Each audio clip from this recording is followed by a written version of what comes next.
We are a sports performance rehabilitation centre.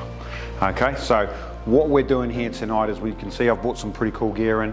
We're going to test some things. I will give you over to my sports scientist Jackson in a minute, who will run through a little bit of a slideshow, preventions, injuries, all that sort of stuff. So, how to prevent injuries? Hands up again. Who's had a hamstring injury? Hands up high. Come on, hands up. ACL? Couple? All right, and groin injuries? Anyone? Couple? Cool. So a good portion of us have been injured. Why do injuries suck? Number one, it takes us time away from our sport, what we love. We love to develop ourselves within that sport. Number two, it increases our risk of re-injury. The number one predictor of injury is having that injury prior, okay? So if we can prevent any injuries from occurring, that'll be our number one source of injury prevention, okay? Cool. So a couple of things we're going to go over today. What injuries are super common in soccer, or football, sorry.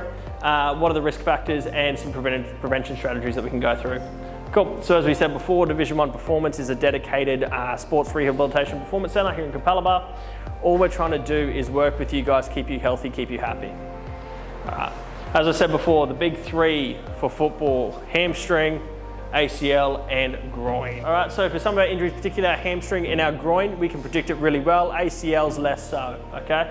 So, big three that we need to consider is our muscle strength, our technique, and if we are sprinting within our program. Basically, when you go out in the field, there will be at least some point in the game where you're running at 100%, right? If we're not doing that and training, our body isn't prepared, we go into that, that's when you tear a hamstring, yeah? So we need to make sure that we're doing that within our programs, making sure that that's there, that allows our body to adapt to it so we don't tear anything during the game. So, I brought a couple of pieces of tech down today that we can start to have a look at. One, are we at risk of hamstring strain from our muscle strength? And then also muscle strength with our force frame here for our groin.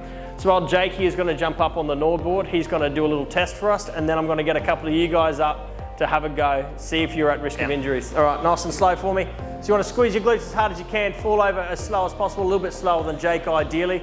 His hamstrings aren't the best as I've ever seen. Come again, son. So, basically, I get a graph like this up here. I know it's hard to see, but basically from that, I can tell how strong that hamstring is, left and right, and if there's any differences between the two. So he was pretty even, right? But just not very strong. And fall over as slow as you can, mate. Slow, cool. And come back up, do another one for me. Nice and slow. And relax.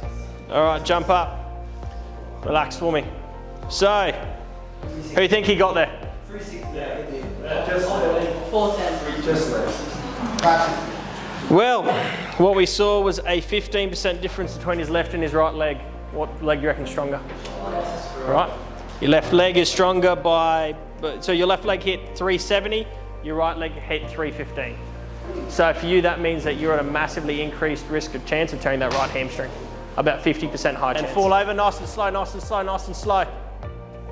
Oh, he's good. Oh, all right, relax there, lad. Who do you reckon he got there? Who do you reckon scored higher?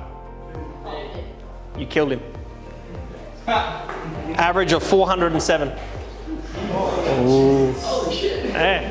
So your risk of injury, basically zero for hamstrings, yeah?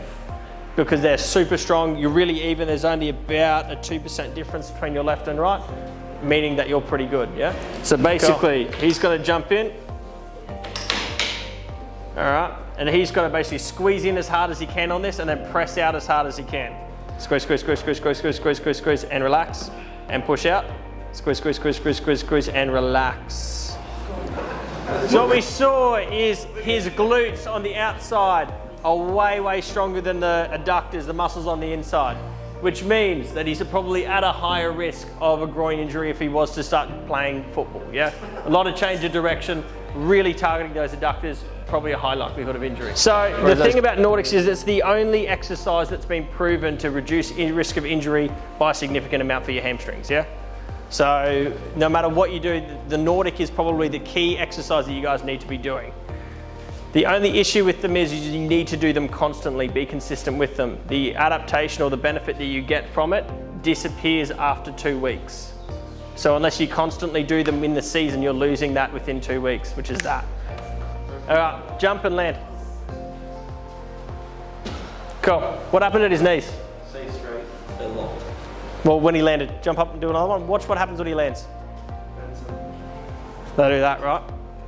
How do you think you tear an ACL? Doing that. So when you have a look at it, so it's like, unless we have that jumping and landing mechanics down right, when you go into any landing position or any change of direction, massively increased risk of ACL tear. Yeah? Jump up, Jake. See how his hips went back? What's the biggest muscle in the body is your glutes. So they can absorb way more force than that little ligament at the front of your knee can. Sprinting work, as I said from the start, if you take more than 2 weeks or 2 to 3 weeks off sprinting, it's the same adaptation as the Nordic. Your risk of injury jumps up by 15%. Who here sprints on the regular, in training or in a game? A couple of us. All right, if you're missing out on it, big disadvantage. For our groin work, guys, 2 things here. In a game, being able to change direction quickly, especially with the ball at your feet, is critical, right? I think we can all agree on that. Being able to do that more efficiently is going to allow you to be at a decreased risk of injury. If you go from a wide stance, ACL goes. Really close, narrow stance, low risk of injury. All right, the adductor side lunge here that Jake's going to show you right now. I want everyone to give it a go. Feet out nice and wide, toes out. Shift your weight over to one side, come back up. Everyone jump up and have a go. We want you to get strong, yeah? We want you to have big squats, really good at Nordics. That's the key one for you guys, and be able to be mobile through everything. Learn how to move through space. Can we move side to side? Can we jump? Can we land? And most importantly, listen to your coaches, all right? I know that you don't want to most of the time, but listening to them is the best thing you can do, because we're going to help them and we're going to work with them to start to create injury prevention programs to keep you guys healthy. And the last one there, I've really gone on about it, but be consistent. If you're doing something, don't just do it for 2 weeks. Do it as consistently and as often as you can. That's going to allow you to build up a greater tolerance and allow you to stay injury-free for as long as possible.